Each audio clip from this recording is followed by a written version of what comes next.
happiness with a rich wife. And just when he had made up his mind to leave his wife, she left him and went off with a miniature painter.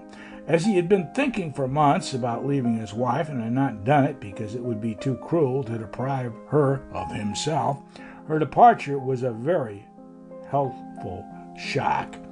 The divorce was arranged, and Robert Cohn went out to the coast.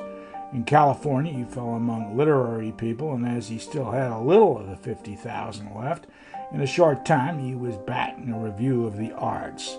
The review commenced publication in Carmel, California, and finished in Provincetown, Massachusetts. By that time, Cohn, who had been regarded purely as an angel and whose name had appeared on the editorial page merely as a member of the advisory board, had become the sole editor.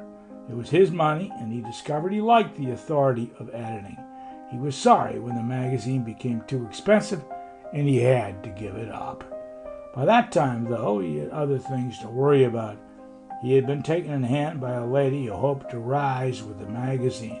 She was very forceful, and Cohn never had a chance of not being taken in hand. Also, he was sure that he loved her. When this lady saw that the magazine was not going to rise, she became a little disgusted with Cohn and decided that she might as well get what there was to get while there was still something available, so she urged that they go to Europe, where Cohn could write. They came to Europe, where the lady had been educated and stayed 3 years.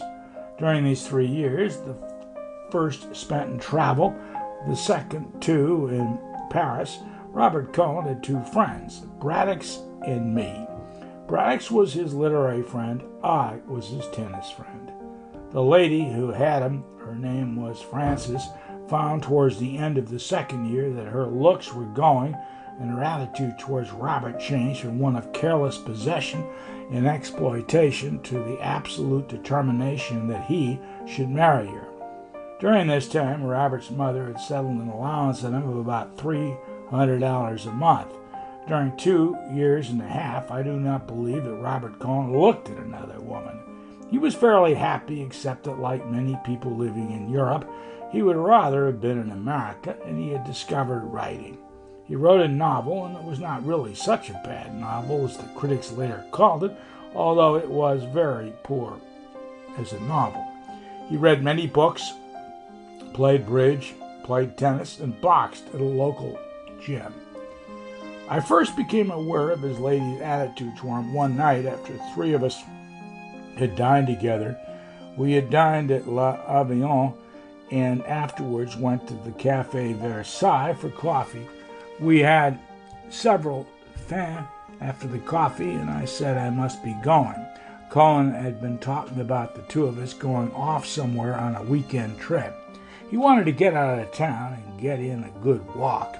I suggested we fly to Strasbourg and walk up to St. Odelie or somewhere or other in Alsace. I know a girl in Strasbourg who can show us the town, I said. Somebody kicked me under the table. I thought it was accidental, went on. She's been there 2 years and knows everything there is to know about the town. She's a swell girl. I was kicked again under the table, looked and saw Frances, Robert's lady, her chin lifting and her face hardening. Hell, I said, why go to Strasbourg? We could go up to Bourges or Ardennes. Cohn looked relieved. I was not kicked again. I said goodnight and went out.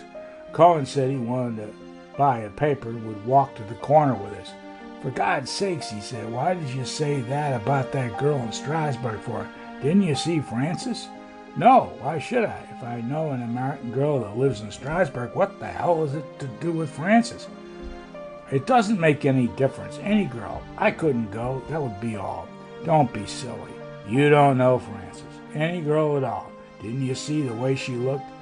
Oh, well, I said, let's go to Senlis. Don't get sore. I'm not sore. Senlis is a good place, and we can stay at the Grand Surf and take a hike in the woods and come home. Good. That will be fine. Well, I'll see you tomorrow at the courts, I said. Good night, Jake, he said, and started back to the cafe. You forgot to get your paper, I said. That's so. He walked with me to the kiosk at the corner. You're not sore,